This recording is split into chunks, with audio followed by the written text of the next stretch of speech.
namanya tafsiran. Jadi hampir 1 tahun saya bergumul. Saya baca kamus, saya baca buku tafsiran yang lain, saya mencari bahan. Tapi banyak kali saya hanya berdoa saja. Roh Kudus, Engkaulah yang ajar hamba-Mu seluruh kebenaran. Dan saya boleh katakan saudara, walaupun saya tidak klaim saya mengerti seluruhnya, sekurang-kurangnya saya sudah beri penjelasan setiap ayat. Itu terpulang kepada pembaca sama ada keterangan saya itu baik atau tidak lah itu. Nanti kamu beli ya. Jangan kamu tidak beli. Cuma ini harga barang semua naik ini. Tidak beli sudah saya jual 40 ringgit, mungkin 50 ringgit sudah ini. Saudara yang saya kasih dalam Tuhan. Itu pun Galatia yang 6 bab. Ayub berapa bab? Minggu yang lalu saya khotbah dalam Ayub. Roh Kudus yang bisik firman Tuhan itu waktu saya merenungkan persidangan agung pemilihan SIB tak lama lagi, dan kemudian pilihan raya umum bila parlimen dibubarkan. Kalau saya tidak habis baca kitab Ayub, tidak mungkin saya dapat tahu. Saya teringat ada ayat itu. Jadi saya cari. Jangan orang fasik memerintah, sejarahlah rakyat. Saya sudah baca seluruh kitab Ayub berulang kali mungkin. Memang banyak saya tidak mengerti sebab saya tidak mau tulis buku tafsiran. Itu 3 tahun tidak habis. Sebab banyak saya belum tahu. Saudara, Paulus 2000 tahun yang lalu mengatakan dia meluruskan firman sepenuhnya. Akhir zaman menuntut kita menguasai firman sepenuhnya.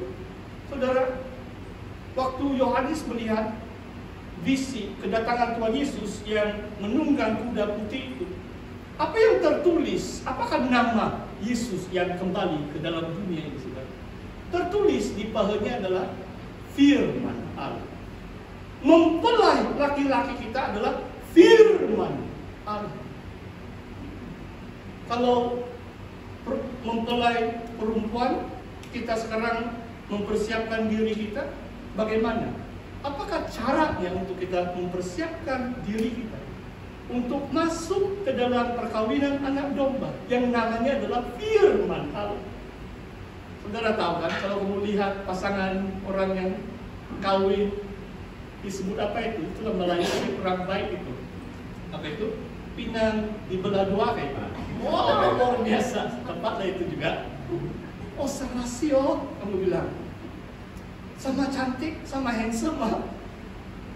Kamu paham maksud saya? Tuhan Yesus datang untuk mempelai perempuannya. Dia firman Allah.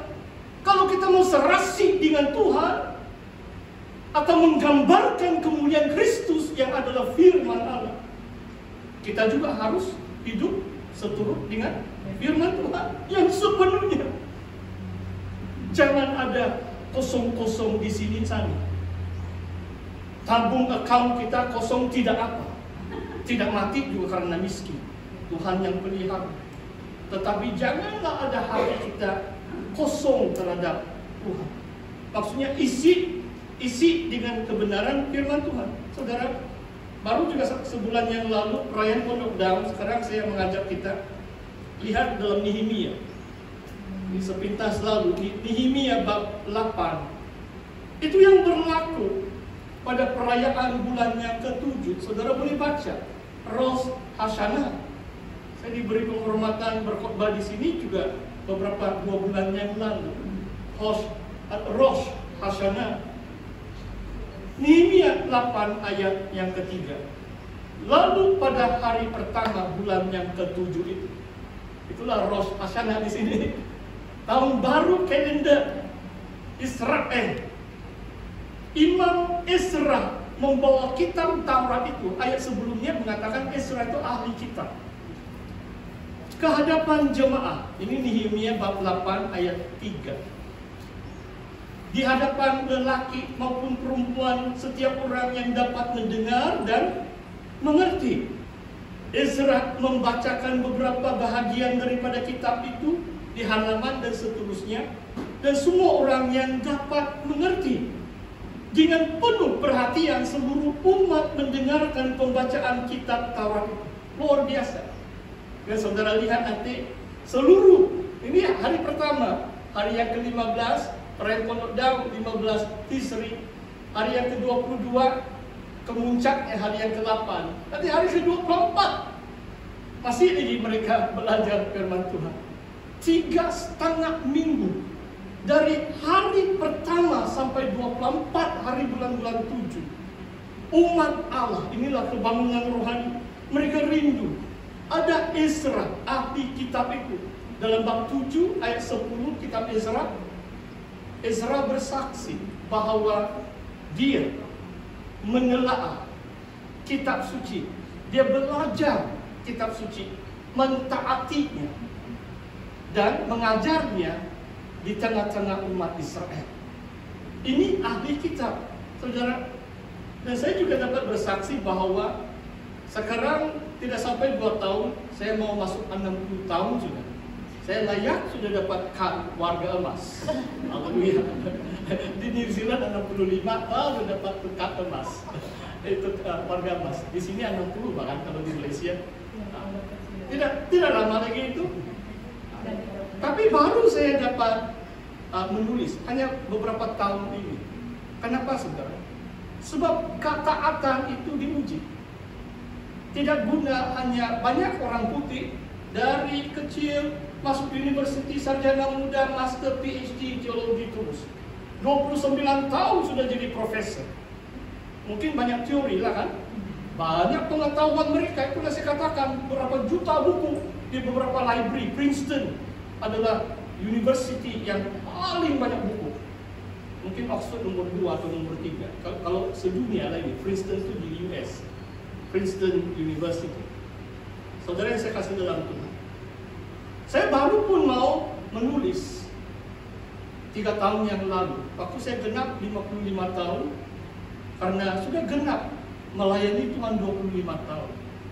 Baru saya rasakan itulah waktu Tuhan untuk saya menulis. Bukan hanya teori, bukan karena kepandaian atau penguasaan bahasa asli, tetapi karena pengalaman-pengalaman hidup bersama Kristus selama 40 tahun baru saya berani tulis dalam Kidung Agung. Kalau saya 25 tahun menulis buku dalam Kidung Agung, mungkin kamu akan tunggu saya. Dia mau bercinta, siapa itu? Dia masih muda kan, 25 tahun. Sekarang mungkin saya layak sudah dapat cucu, cuma anak saya belum kawin. Tolong doakan. Haleluya. Saudara, inilah kerinduan umat Allah waktu bulan yang ke-7. Saya baca beberapa ayat saja. Ayat 9. Bahagian-bahagian daripada kitab itu, yang di Taurat Allah, dibacakan dengan hilang saya punya ayat, dengan jelas, dengan diberi keterangan-keterangan sehingga pembacaan dimengerti. Bab 8 ayat 9. Waktu Ezra membaca kitab Taurat itu, dia memberi keterangan-keterangan sehingga pembacaan itu mengerti. Bukan saja dia baca itu Taurat, dia mengulas, mungkin dia berkhotbah lah itu. Dia mengulas, dia beri keterangan supaya umat Israel mengerti pembacaan itu. Oh, luar biasa, saudara. Saudara, kalau kita tahu itu namanya kitab Nehemia, ada satu kitab Ezra. Nehemia itu sebenarnya adalah pemimpin utama, dia adalah gubernur, dia adalah wali, wakil kerajaan Persia yang melantiknya menjadi pemerintah di negeri Yudea. Ini pasca pembuangan sudah ini 450 tahun sebelum Masehi. Tetapi dalam perayaan-perayaan yang besar, Nehemia tahu, dia yang menyuruh, dia yang menjemput Ezra, sebab dia ahli kitab itu. Saya percaya Nehemia tidak kurang hebatnya, tetapi dia pilih orang yang lebih hebat daripada dia, kan? Yang disebut Ezra. Dia tidak rasa, saya pemimpin utama, itu patut saya yang khotbah. Tidak. Dia angkat orang yang lebih mahir dalam Taurat itu dan diberi peluang. Saudara, ini sangat penting, saudara. Banyak hal rosak atau begitu-begitu saja di gereja adalah orang yang ada pengetahuan ada kemahiran itu tidak diangkat. Orang yang ada jawatan itu mereka rasa hilang marwah saya kalau dia yang naik di sana untuk melakukan sesuatu. Tetapi belum pasti dia ada skill seperti Ezra. Tapi Nehemia tidak begitu. Dia tahu kedudukan dia sebagai pemerintah atau gubernur waktu itu. Tetapi karena Ezra yang lebih cakap, yang lebih mahir menjelaskan firman Tuhan, dialah yang mengambil peranan yang utama dalam pembacaan firman Tuhan dan penjelasannya. Saudara, sehubungan dengan itu, saudara, sebab sekarang pun dua pemilihan yang kita akan adakan, satu untuk negara kita, negara Malaysia, dan kemudian untuk gereja kita. Satu yang saya mau katakan di sini adalah, saudara tahu nama saudara Jonathan, anak si Raja Saul? Jonathan, kalau English lah, mungkin dalam Melayu Jonathan. Dia orang luar biasa kan, panglima, dia sama pembantu dia mengalahkan berapa ratus orang Filistin. Dia bukan orang biasa-biasa. Saudara tahu betapa Jonathan mengasihi Daud yang sebenarnya Tuhan pilih menggantikan ayahnya Raja Saul. Kamu tahu kan? Siapa yang tengku mahkota waktu itu? Kalau ikut urutan dunia, Jonathan. Dia anak sulung Raja Saul. Bahkan bapak dia begitu marah dengan Jonathan. Kamu masih berkawan dengan anak derhaka itu. Raja Saul itu begitu benci dengan Daud kan? Kalau dia takut dia menggantikan. Saudara, jarang saya dengar orang takbar Jonathan. Saya mau jelaskan di sini. Jarang kita ketemu orang Jonathan. Dia beri tahu kepada Daud, Daud, bila kamu sampai ke takhtamu, biarlah aku jadi orang yang berdua. Wah, luar biasa kerendahan hati Jonathan. Sekarang orang berebut habis-habis. Kadang-kadang pengurusi sidang pun berebut habis-habis. Tidak kena pilih buka gereja sebelah jalan. Haleluya. Ketua kawasan berebut habis-habis. Wah, kali ini presiden. Saya dengar ada mungkin 3 calon sudah. Kalau saya masuk tanding 4 sudah. Haleluya. Sebenarnya kalau kita menilai dengan baik, kita harus tahu menilai siapa yang paling layak. Hanya satu orang saja kan yang boleh jadi nomor 1. Jonathan dia sanggup jadi nomor 2. Dia tahu Tuhan mengurapi Daud yang tidak ada apa-apa kaitan dengan kerabat raja. Cuma memang anak Saul perempuan pun mengasihi dia, berkawin juga dengan Daud kan?